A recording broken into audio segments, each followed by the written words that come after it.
So I'm not gonna like actually go through all of this, but I think for fun, let's see how fast I can read it. The problem is that when the subject of troll romance is broached, our aspiring human intellects instantly assume the most ingratiating posture of surrender imaginable, but we will do our best to understand regardless. Humans have only one form of romance, and although we consider it a complicated subject spanning a wide range of emotions, social conventions, and implications for reproduction, it is ultimately a superficial slice of what trolls consider the full body of romantic experience. Our concept of romance, in spite of its capacity to fill our art and literature and to rule our individual destinies like little else, is still just that, a singular linear concept. A concept usually denoted by a single symbol, a heart. Troll romance is more complicated than that. Troll romance needs 4 symbols. Their understanding of romance is divided into halves, halved again, producing 4 quadrants: the flesh quadrant, the caligulous quadrant, the pale quadrant, and the ashen quadrant. Each quadrant is grouped by the half they share, whether horizontally or vertically, depending on overlapping properties one examines. The sharpest dichotomies from an emotional perspective is drawn between red romance and black romance. Red romance, comprised of the flesh and pale quadrants, is a form of romance rooted in strongly positive emotions. Black romance, its caligulous and ashen quadrants, is rooted in the strongly negative. On the other hand, the vertical bifurcation has to do with the purpose of the relationship, regardless of the emotions behind it. Those quadrants, which are concupiscent, the flesh and caligulous, have to do with facilitating the elaborate reproductive cycle of trolls. Those which are conciliatory, the pale and ashen, would be more closely linked into platonic relationships by human standards. There are many parallels between human relationships and the various facets of troll romance. Humans have words to describe relationships of a negative nature or of a platonic nature. The difference is, for humans, those relationships would never be conceptually grouped with romance. Establishing those sorts of relationships for humans is not driven by the same primal forces that drive our tendency to couple romantically, but for trolls, these primal forces involve themselves in the full palette of these relationships, red or black, toward or friendly. Trolls typically feel strongly compelled to find balance in each quadrant and seek gratifying relationships that each describes. The challenge is particularly torturous for young trolls, who must reconcile the wide range of contradictory emotions associated with this matrix while understanding the nature of their various romantic urges for the first time. Of course, young humans have this challenge too, but for trolls the challenge is fourfold. When 2 individuals find themselves in the flesh quadrant together, they are said to be matespirits. Matespirtship is the closest parallel to the human concept of romance that trolls have. It plays a role in the troll's reproductive cycle just as it does for humans. This is pretty obvious. Nothing more needs to be said about this. Moving right along, when a pair of adversaries delve into this quadrant, they become each other's kissmisses. And as one of the concupiscent quadrants, it plays a role in procreation as well. There's no particularly human translation for this concept. The closest would be an especially potent arch rivalry. For instance, human players would never be able to adequately diagnose the relationship between the queen and her archegin, but troll players could immediately place it as a dead bringer for kissmissicitude. They would think we're all pretty stupid for not getting it, and they would be right. Trolls have complicated reproductive cycle. It is probably best not to examine it in much detail. The need to seek out concupiscent partners comes with more urgency than typical reproductive instincts. When the imperial drone comes knocking, you had better be able to supply genetic material for each of his filial pals. If you have nothing to offer, he will kill you without hesitation. The genetic material, without going into too much detail, is a combined genetic mix from the matespirit and kissmissus pairs respectively. The pales are offered up to the mother grub, who can only receive such pre-combined material. She then combines all of it in one incestuous slurry and begins her brooding.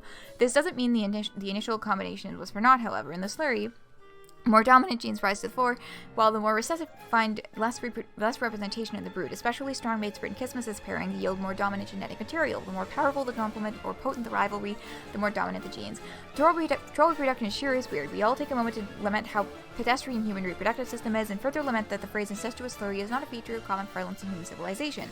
This quadrant involves a particular type of three-way relationship of a black romantic nature. Falling on the conciliatory side, it has no bearings on the reproductive cycle except for indirect ramifications. When 2 trolls are locked in a feud or some otherwise contentious relationship, one can intervene and become their auspicious. The auspicious mediates between the two, playing the role of peacekeeper, preventing the feud from boiling over into a fully caligulous rivalry. Since such lesser feuds are quite common among trolls, there is a significant need for an auspicing party. Without them, too many ashen feuds would become caligulous and begin to conflict with other exclusive kissmissus relationships, leading to a great deal of social complexity and sore feelings, even more so than black romance usually involves. Without auspicicism, the result would be widespread black infidelity. The relationships each quadrant describes tend to be malleable if not volatile, especially in the concupiscent half where they're more toward emotions side. It doesn't take much to flip a switch and transmute black rom feelings to red rom and vice versa. In many cases, one party will have red feelings while the other has black, but it will often be the case that one party's feelings will swap to match the other, since there is no quadrant which naturally accommodates such a disparity, but thereafter it is not uncommon for the two to toggle between red and black in unison now and then. These scenarios naturally result in both red and black infidelities. This sort of relationship volatility is why conciliatory relationships are an important part of troll romance, and auspicious can stabilize particularly turbulent relationships. If the auspicious fails to mediate properly, or has no interest in the role, or perhaps has different romantic intentions themselves altogether, then the relationship then the relationship often quickly deteriorates into one of an especially hostile and torrid nature. There are many outside factors and influences tugging and pulling these relationships in different directions, and unlike humans who have very orderly, simple, straightforward romantic relationships without exception, trolls exist in a state of almost perpetual confusion and generally have no idea what the hell is going on. Being confused by troll relationships is one thing we do have in common, though. This quadrant presides over moreligence, the other conciliatory relationship. A reasonable human translation would be the concept of a soulmate, but in a more platonic sense and with a more specific social purpose. Trolls are angry and violent race.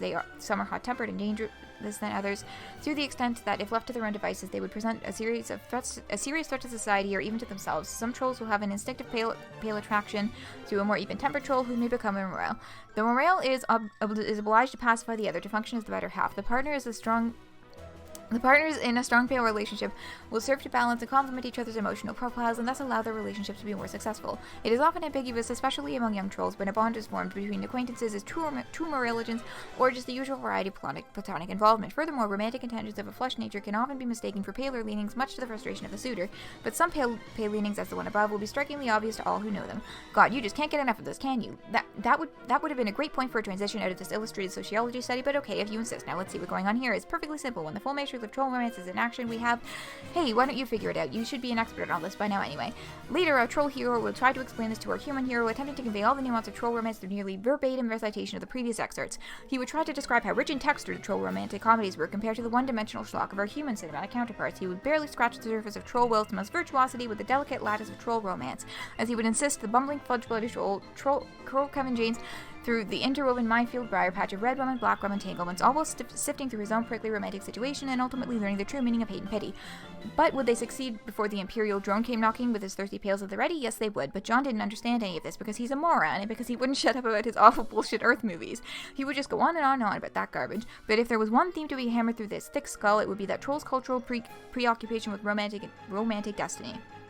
Yes, the romantic landscape is rife with false starts and miscues and infidelities, red and black, but every troll believes strongly that each quadrant holds one and only one true pairing for them, and it is just a matter of time before the grid is filled with the auspicious matchups through the mysterious channels of troll serendipity.